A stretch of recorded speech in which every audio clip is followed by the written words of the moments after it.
So when you think about a wet bar, what comes to mind? A countertop and a sink with some bar stools around it in the basement? Yeah, that's a wet bar. You need a countertop and a sink, but you can put them almost anywhere. This one's outside. You just have to plan right. Now, I've got a couple of designers that are going to give us the finer points about wet bars in a home. I sat down with Jane Kelly, a kitchen and bath architect from Air Room in the Chicago area. They completed a massive remodel of this home, complete with a variety of wet bars. You can put them absolutely anywhere. In this home, there's 4. We've got one on this side of the kitchen, which directs the flow of traffic when they are in the kitchen, when somebody's cooking. But we also have another one right beside the dining area. That's a little bit more informal, so water, beverages, beer, and ice is pretty much what we have over in that area. There's one in the basement where it's a little bit more informal game area, and then we have, of course, the outdoor bar because there's a pool and a lot of outdoor entertainment in the summer. Right. They do entertain a lot, and they entertain on a large scale. So they could have up to 100 plus people here.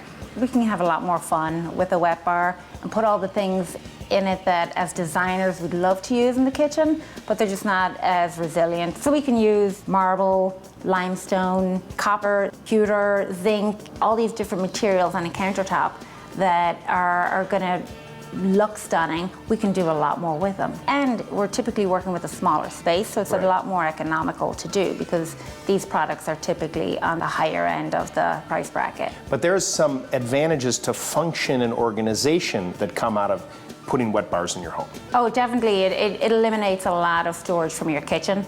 All your glassware can go there, your fancy dishes, your crystal that you got for your wedding that you want to display. Those can all move to your wet bar, so it gives you a lot more storage options in your kitchen also. When we're designing a wet bar with a client, we do a lot of investigating and figure out what are the things that they need first before we actually come up with the design, and then I'll put all the frills on it. Here's an example of the function going to work for this wet bar. Notice the plates and cups that are above, but what I want you to really take a look at is the finish on the sink. It's hammered. It's a great way to bring some design into the function of having a wet bar. All right, we're going to talk to another designer now that's working on a basement rehab, and part of that is bringing a wet bar back to life. Cheryl Dogvilla is the principal designer at Cheryl D. Kitchens and Cabinetry. She can really see the hidden potential in dated spaces. It's an old bar built in 1986 when the home was built, and basically it was still in great shape. The bar, space-wise, functioned absolutely fine, and this one being the size it was going to be expensive to change perfectly good cabinets. So what we're doing is toning the old color of the oak, which was lighter, to make it darker, replacing countertops, replacing hardware, and we are also rearranging the upper portion of the cabinetry to fit a new flat screen TV. We have created a process that we go over the existing wood, as long as we go darker. Right. And basically with a little burnishing, it will be as durable as the existing cabinetry was. The old Formica is being replaced with a new quartz countertop.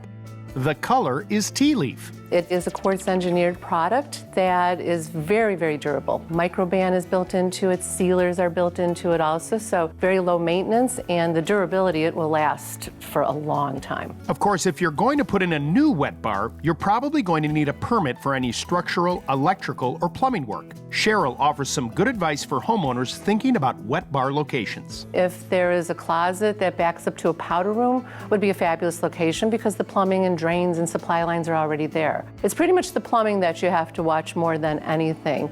Structural reasons for knocking out walls to put in a bar as a pass-through type layout is something popular also. We just have to make sure that it's supported.